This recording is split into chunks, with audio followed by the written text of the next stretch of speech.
Bonjour, alors dans cette vidéo, on va faire trois petits exemples des lois de Kirchhoff. Alors, si vous avez un circuit où vous avez juste des ampères-mètres, alors l'étape 1, c'est d'indiquer le sens du courant et les nœuds. Donc, ici, je vais indiquer mon sens du courant. Je peux partir du moins ou du plus, comme je l'ai indiqué plus tôt dans une vidéo. Donc ici, mon courant, je me sépare vers le bas, vers la droite, vers le bas, vers la droite. On se rejoint, on retourne à la pile. Ça, c'est mon sens du courant. Et mes nœuds, c'est les endroits où le courant va se séparer ici. Maintenant, la somme des intensités des courants qui entrent par un nœud est égale à la somme des intensités des courants qui sortent du même nœud. Donc ici, ce nœud-là, j'ai 5 ampères, donc je dois avoir 5 ampères au total qui doit sortir. Puisque j'en ai 3 ici, il m'en reste 2 ici. Voilà. Je continue. 3, j'arrive à un nœud. Donc ce qui doit sortir du nœud doit donner au total aussi 3. J'en ai un ici. C'est pas parce qu'on n'a pas mis d'ampèremètre qu'il n'y a pas de courant. Alors je peux indiquer mon 2 ampères. Et puisque ici, la somme des ampères doit donner la même chose de l'autre côté, j'arrive aussi à 3. Vous pouvez toujours visualiser les A comme des autos. Ça simplifie des fois un peu les choses pour les élèves. Ensuite, j'ai 2 ampères ici, 3. Donc la somme doit être égale au total ici, que j'en ai juste un. Donc 5. J'aurais même pu y aller de l'autre sens. J'ai 5. Puisque je n'ai pas de nœud, j'aurai toujours 5 ici. Pour ce qui est des lois de Kirchhoff, maintenant avec des voltmètres. Alors, on va trouver une maille où il manque un seul voltmètre. Donc, un chemin, finalement, où il manque un voltmètre. Ici, j'ai un chemin. Si je passe par le haut, il m'en manque un.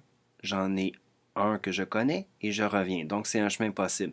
J'aurais pu passer aussi par le bas. Alors, j'ai 5 volts et je passe dans mon chemin qui doit donner aussi 5 volts. Donc, mon courant à la source, là j'ai identifié U1, U2 pour qu'on puisse bien comprendre. Alors, mon U à la source qui est 5 doit être égal à la somme des volts dans lesquels je vais passer. Donc, 5 est égal à U1 que je ne connais pas, plus 3, donc 2 volts. Alors, j'y vais maintenant avec trouver les volts manquants pour mon autre chemin, mon autre maille, ici. Alors, U à source est égal à U3 plus U4. J'ai 5 volts à la source. Je dois arriver à U3 plus 2 à 5. Il me manque donc 2 volts.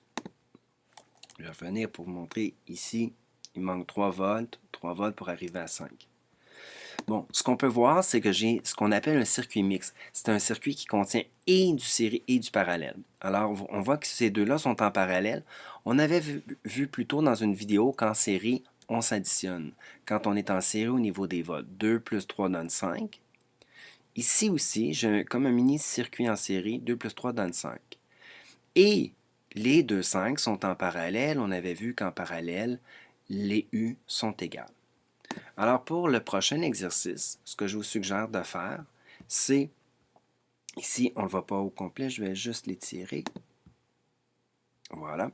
De le faire par vous-même, puis ensuite mettre pause. Et je vais le corriger tout de suite après. Alors, on commence avec soit les ampères ou les volts, ça n'a pas d'importance. J'ai décidé de commencer avec les volts. Donc, je pars de ma pile et je vais faire un chemin où un seul voltmètre n'est pas connu. C'est peut-être pas ma seule possibilité, mais ça en est une. 6 doit être égal à celui-là que je ne connais pas, ici, plus 2, celui-là, plus 3. Alors, 1 volt pour mon voltmètre manquant. Pour ce qui est des ampères, alors ici, j'ai mis mes nœuds, les endroits où j'ai des intersections, si vous voulez, et j'ai mis aussi des flèches indiquant le sens du courant. Je suis parti cette fois-ci du plus. Alors, j'ai une intersection. Ce qui rentre doit être égal à ce qui sort. 4 plus 3, donc j'ai 7 ampères ici. Puisque j'ai 2 ampères et un certain nombre qui doit arriver aussi à 7 de l'autre côté. Je viens de faire mon 7 ici. Je vais aller faire maintenant le 5. Alors, j'ai fait 4 plus 3 pour trouver mon nombre d'ampères ici. Je n'ai pas de nœud, donc j'ai le même nombre d'ampères. Je continue. Ici, je sais que j'ai toujours 7 ampères. 2 plus quoi donne 7, 5. Donc, vous voyez que je peux les faire dans les deux sens. Alors, voilà pour des exemples des lois de Kirchhoff.